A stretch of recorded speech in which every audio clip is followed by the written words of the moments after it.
જય આદિવાસી। આજના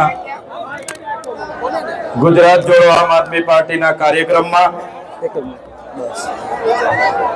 અહીંયા મારી સાથે મંચસ્થ ઉપસ્થિત અને આજની દાહોદની ક્રાંતિકારી ભૂમિમાં જેમણે આપણને ઉર્જાસભર પોતાનું વક્તવ્ય આપેલું છે એવા ગુજરાત પ્રદેશ આમ આદમી પાર્ટીના યુવા અધ્યક્ષ અને કોળી સમાજના આગેવાન એવા બિજરાજભાઈ, દાહોદ જિલ્લાના આગેવાન અને આમ આદમી પાર્ટીમાં પ્રદેશ સંગઠનની જેમની જવાબદારી છે એવા નરેશભાઈ બારિયા, આમ આદમી પાર્ટી દાહોદ જિલ્લાના પ્રમુખ એવા રાકેશભાઈ બારિયા, લોકસભાના ઇન્ચાર્જ એવા ભાણાભાઈ, સહ ઇન્ચાર્જ એવા હાર્દિકભાઈ, વિધાનસભા દાહોદના પ્રભારી એવા દિનેશભાઈ મુનિયાજી, જાલોદના પ્રભારી અનિલભાઈ ગરાસિયા, ફતેપુરાના પ્રભારી ડોક્ટર જિગીસાબેન પારગી, ગઢબારાના પ્રભારી શ્રી, લીમખેડાના પ્રભારી અને દેવગઢ બારિયાના પ્રભારી શ્રી એવા તમામ મંચસ્થ હોદ્દેદારો, પદાધિકારીઓ અને જેમણે આ વિસ્તારના કાર્યક્રમોમાં ખૂબ સારી આયોજન કર્યું છે એવા કૃષ્ણાભાઈ, દેવેન્દ્રભાઈ, મહીસાગર જિલ્લાના આમ આદમી પાર્ટીના પ્રમુખ એવા બાબુભાઈ અને આપણા જ દાહોદના તમામ પદાધિકારીઓ, ફંટલ પ્રમુખો અને તમામ સાથી આગેવાનો, સાથે સાથે મારી સામે અહીં ઉપસ્થિત દાહોદના ખંતીલા વડીલો, સ્વાભિમાની માતાઓ અને સંઘર્ષશીલ મારા યુવાનો, અહીં આખો દિવસ આપણો કવરેજ થાય, આપણો અહીંનું માર્ગદર્શન પૂરી દુનિયામાં જાય એના માટે ખડે પગે ઉભી રહેલા તમામ મીડિયાના મિત્રો સાથે કાયદો અને વ્યવસ્થા જળવાય, આપણને બધાને સુચારુ આયોજન સફળ થાય એના માટે સવારથી ઉભેલા પોલીસ અધિકારી મિત્રો અને આ જગ્યા આપણને જેમણે આપી છે એવા તમામ લોકો માટે એકવાર આપણે જોરદાર તાળીઓથી વધાવી લઈએ।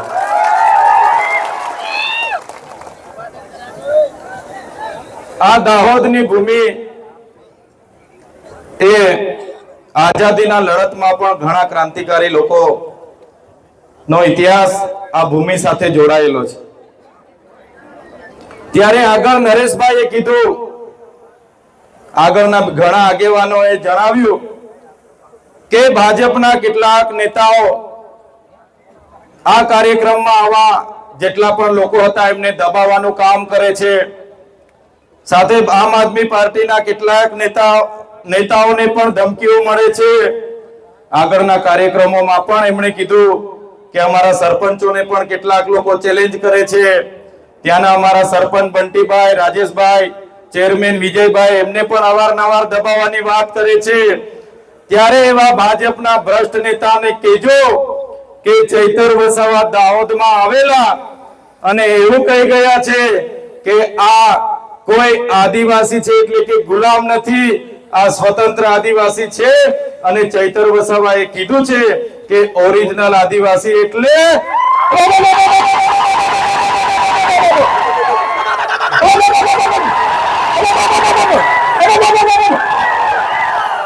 બસ એ લોકોને આટલો બોપકારો આપી દેજો, કરી દેજો અને અમે બધા તમારા સહકારમાંથી આવી જઈશું। આજુબાજુના આપણા આગેવાનો પણ ભ્રષ્ટ ભાજપના નેતાઓને ખુલ્લા પાડવા માટે આવી જશે। એમને તમે પૂછો, આપણા બધાના કામ હોય છે ત્યારે ધારાસભ્ય, એ સાંસદ સભ્ય આપણને મળતા નથી। થોડા દિવસો પહેલા, થોડા મહિનાઓ પહેલા અમૃત મહોત્સવના રથો લઈને ગામડે ગામડે નીકળી પડેલા, એ પછી ગૌરવ યાત્રાના રથ લઈને ગામડે ગામડે ફરતેલા અને થોડા દિવસો પહેલા ગયા મહિનામાં વિકાસ મહોત્સવના રથ લઈને ગામડે ગામડે આવેલા। આવ્યા તા કે નથી આવ્યા? આવેલા કે નથી આવ્યા? ત્યારે કયો વિકાસ છે?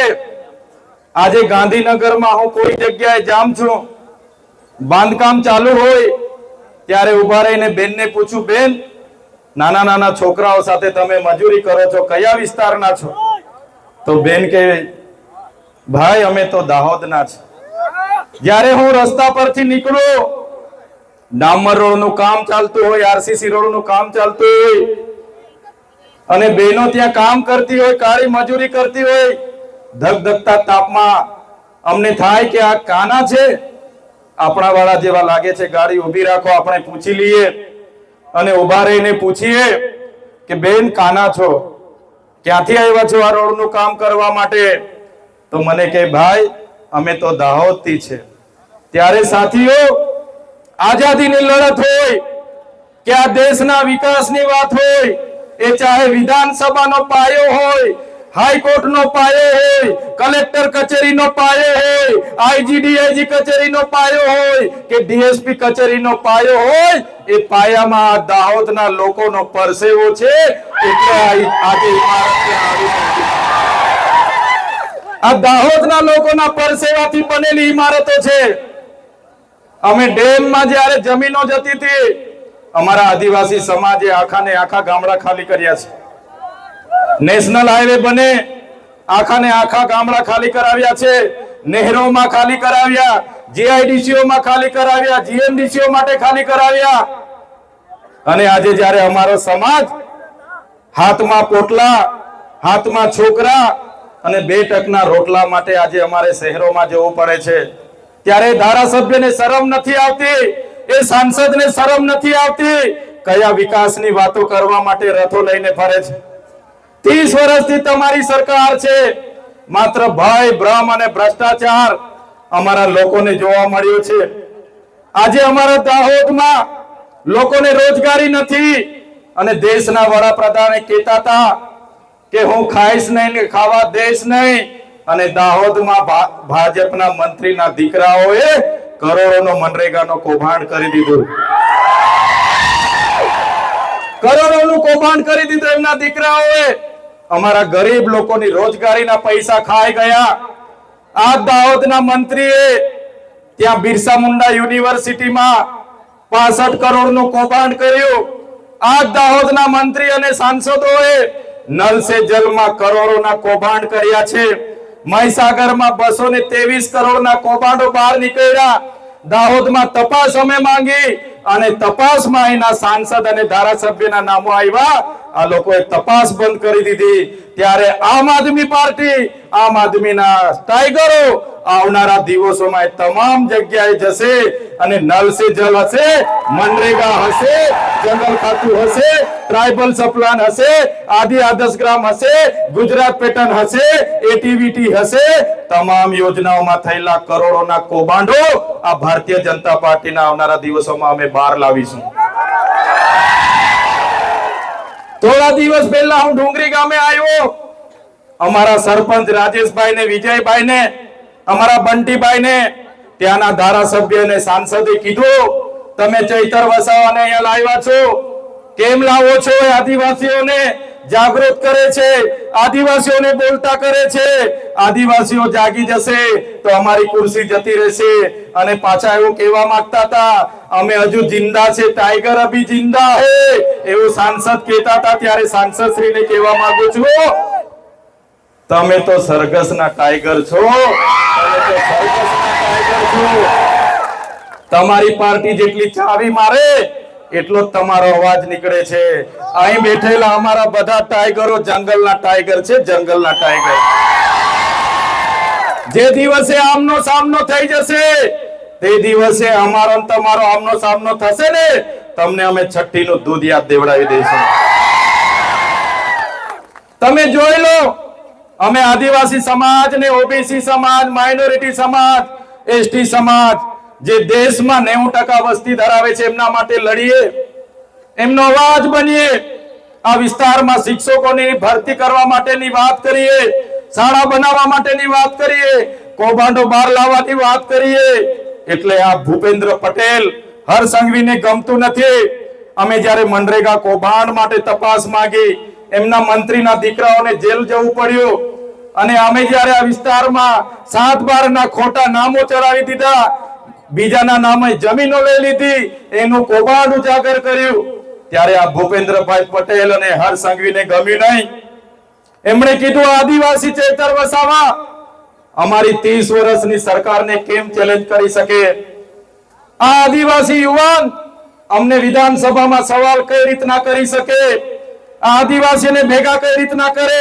આદિવાસીની હક અધિકારની વાતો કેમ કરે? આદિવાસીઓની સ્વાભિમાનની વાતો કેમ કરે? એને જેલમાં નાખો. અને તમે જોયું હશે, મને એક વાર નથી અનેક વાર જેલમાં નાખવામાં આવ્યા.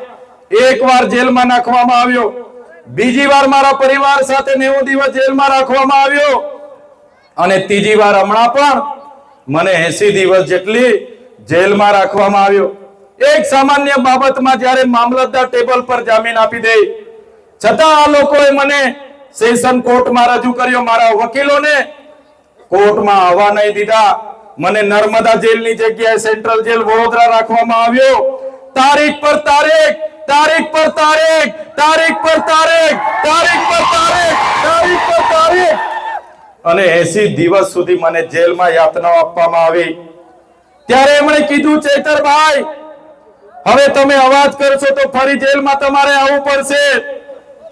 તમે ભાજપમાં જતા રહો, ભાજપમાં અમારી સરકારમાં આવતા રહો, તમને મંત્રી બનાવી દઈશું, તંત્રી બનાવી દઈશું. તમે આદિવાસીઓનું લડવાનું બંધ કરો. ત્યારે મેં એ લોકોને પણ કહેવા માંગુ છું, ચૈતર વસાવાને એક વાર જેલમાં નાખવાથી, 2 વાર જેલમાં નાખવાથી, 3 વાર જેલમાં નાખવાથી ચૈતર વસાવા ડરી જાય એવા વસાવા નથી. આ ચૈતર વસાવા આદિવાસીનો દીકરો છે. આદિવાસીનો ઇતિહાસ તમે જોઈ લેજો. ગોરા અંગ્રેજો સામે અમે નથી ઝૂક્યા, આ કાળા અંગ્રેજો સામે પણ અમે નથી ઝૂક્યા. ત્યારે તમે જોઈ લો, 80 દિવસ સામાન્ય બાબતમાં મને રાખ્યો, ત્યાં એટલી યાતનાઓ આપી. મારો પરિવાર દુખી, મારા કાર્યકરો દુખી, મારા પાર્ટીના લોકો ચિંતા કરે. તમારી બધાની ચિંતા હશે, તમે બધા મારા માટે પ્રાર્થના કરતા હશો. એ લોકોનો ઈરાદો હતો કે ચૂંટણી પત્યા સિવાય નીકળવા નથી દેવાનો.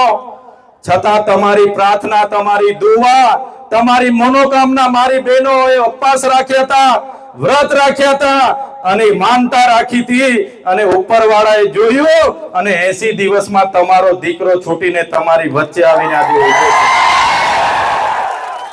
છૂટ્યા પછી પણ હું જ્યારે બહાર નીકળ્યો, અને મારા વકીલોએ, મારા પ્રદેશ પ્રમુખ ઈસુદાનભાઈ ગઢવીએ, બીજરાજભાઈ મને મળીને કીધું, ચૈતરભાઈ, જેમ તેમ અમે જામીન કરાવીને લઈ આવ્યા છે તમારે, પણ તમને ડેડિયાપાડામાં પ્રવેશ બંધી છે. ડેડિયાપાડાની હદમાં તમે પગ મૂકો એટલે તમારે ફરી જેલમાં જવું પડશે. તમને ડેડિયાપાડામાંથી કાઢી દેવામાં આવ્યા છે. ત્યારે ઘણા આગેવાનોએ મને કીધું, તમે રાજપીપળા રહેવ. ત્યારે હું રાજપીપળા રહેવ, લોકોના કામ કરો. એટલે કેટલાક આઈપીએસ અધિકારી અને ભાજપના સાંસદોએ કીધું, હવે આ રાજપીપળા બેઠો બેઠો લોકોના કામ કરે છે, એને એવું કરો, આપણે આદિવાસી વિસ્તારમાંથી કાઢી નાખો. ત્યારે એવા નેતાઓને, એ પોલીસ અધિકારીઓને મેં કહેવા માંગુ છું, તમે મને ડેડિયાપાડાથી કાઢી નાખશો, નર્મદા જિલ્લામાંથી કાઢી નાખશો, આદિવાસી વિસ્તારોમાંથી કાઢી નાખશો, પણ આ ચૈતર વસાવા તો અમારા લોકોના દિલોમાં રહી છે. ત્યાંથી તમે ક્યારે કાઢી નથી શકવાના. હું જેલોમાં હતો ત્યારે આ વિસ્તારમાં, હવે તો મંત્રી નથી પણ મંત્રી હતા, એ મંત્રી અમારા ડેડિયાપાડામાં આવ્યા, રાજપીપળામાં આવ્યા, અને એને જાહેર મંચ પરથી ભાષણ કર્યું કે તમારો ચૈતર વસાવો ગયો, એ હવે આવવાનો નથી.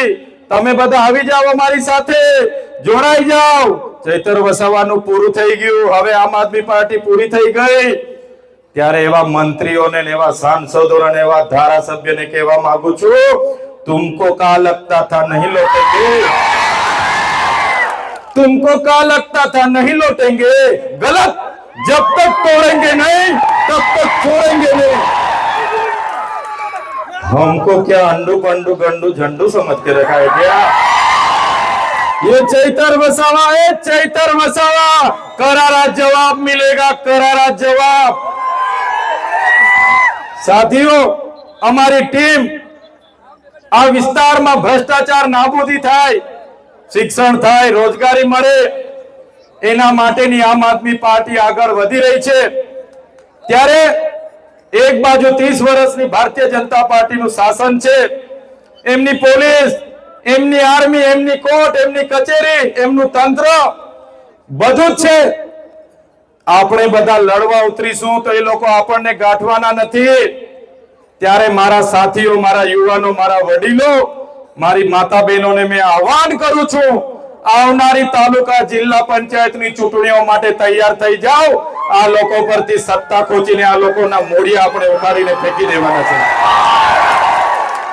એક રાજાનો જીવ જે પ્રકારે પોપટમાં હતો, એ જ પ્રકારે આ ભાજપ વાળાનો જીવ સત્તાની ખુરશીમાં છે. ખુરશી આપણે ખોચી લેવાની છે. ત્યારે તમે જોયું હશે, આ બાજુ બિજરાજભાઈ, રાજુભાઈ કરપડા, પ્રવીણભાઈ રામ, ગોપાલભાઈ ઇટાલિયા, ઈસુદાનભાઈ ગઢવી અને આ વિસ્તારમાં ચૈતર વસાવા ની કામગીરી જોઈને લોકો હજારો ને હજારોની સંખ્યામાં પોતાના ખર્ચે પેટ્રોલ નાખે, ડીઝલ નાખે અને મીટિંગોમાં આવે. એમની બસો મૂકે, જમવાની વ્યવસ્થાઓ કરે, રોજ આપે, પછી પણ કોઈ જવા તૈયાર નથી. ત્યારે સરકારનો વિરોધ ખાળવા માટે આ લોકોએ નવું મંત્રીમંડળ બદલ્યું. ખબર છે ને બધાને? મંત્રીમંડળ બદલી નવા મંત્રીઓના નિમણૂક કરેલી છે. ખબર છે બધાને? ત્યારે આપણા ડાયા લોકો, આપણા વડીલો આપણને કહી ગયા છે, કોઈ ભેંસ ઓછું દૂધ આપે તો એના ખીધા બદલવાની જરૂર નથી, ભેંસ બદલી નાખવી પડે. નાખવી પડે કે નહીં નાખવી પડે? ભેંસ ઓછું દૂધ આપે તો એના ખીલા બદલવાની જરૂર નથી, ભેંસ બદલી નાખવી પડે. એ જ પ્રકારે આમના મંત્રીમંડળ બદલવાથી આપણો કઈ ઉદ્ધાર થવાનો નથી. આપણે બધા એ લોકોની સરકાર બદલી નાખવાની છે 2027. તૈયાર છો બધા? 2017 માં એમની સરકાર આપણે બદલી નાખવાની છે. હમણાં ભગવાન બિરસા મુંડાની 150મી જન્મ જયંતિ આવે છે. આ 150મી જન્મ જયંતિ આજે આ ભાજપ વાળાને ખબર પડી કે ભગવાન બિરસા મુંડા પણ દેશની આઝાદી માટે લડ્યા છે. હમણાં જ્યારે આપણે ભગવાન બિરસા મુંડાની પ્રતિમાની સ્થાપના કરતા હતા, ધાનપુર, બારિયા, લીમખેડા, દાહોદ, ઝાલોદ, ડેડિયાપાડા, ત્યારે આજ ભાજપ વાળા, આજ આરએસએસ વાળા આપણને નક્સલવાદી કહેતા હતા કે નતા કહેતા? સાચી વાત છે કે ખોટી વાત છે? આજ આરએસએસ વાળા, આજ ભાજપ વાળા ત્યાં વિરોધ કરવા માટે આવતા હતા. ત્યારે આપણને કહેવામાં આવતું હતું કે આ તો ખ્રિસ્તી મિશનરીઓના પૈસે આ લોકો આદિવાસીઓમાં જાગૃતતા કરે છે, બિરસા મુંડાના વિચારોને ઉજાગર કરે છે. આમને અહીંયા બિરસા મુંડાની, ટાટ્યા મામાની, ખાદ્ય નાયકની, ગુરુ ગોવિંદની મૂર્તિ નહીં મૂકવા દેવાની, અને આ ભાજપ વાળા પોલીસને મોકલે અને આપણી સાથે ઘર્ષણ કરાવે. અને આજે એમના વડાપ્રધાન 150મી જન્મ જયંતિ ઉજવવા માટે ક્યાં આવે છે? ક્યાં આવે છે? ક્યાં આવે છે? ડેડિયાપાડા આવે છે. ડેડિયાપાડા કે નર્મદા જિલ્લામાં એક પણ પ્રતિમા ભાજપના નેતાઓ કે સરકારી ખર્ચી બનેલી નથી. ડેડિયાપાડામાં વડાપ્રધાન શ્રી જે પ્રતિમાને ફુલાર કરવાના છે, એ પ્રતિમા ચૈતર વસાવાની આગેવાનીમાં સ્થાપિત થયેલી છે. આજે એમના વડાપ્રધાનને રાષ્ટ્રીય કાર્યક્રમ માટે બિરસા મુંડાની પ્રતિમા કોઈ જગ્યાએ છે નથી, તો ક્યાં રાષ્ટ્રીય કાર્યક્રમ જાહેર કરે? એમ કરીને ચૈતર વસાવાની વિચારધારાને તોડવા માટે આ ભાજપના નેતાઓ એમને ડેડિયાપાડા લાવી રહ્યા છે. હવે ડેડિયાપાડા તો લાવવાનું નક્કી થઈ ગયું. હવે લોકો ક્યાંથી લાવવાના? ડેડિયાપાડાના લોકો તો બધા ચૈતર વસાવા સાથે છે.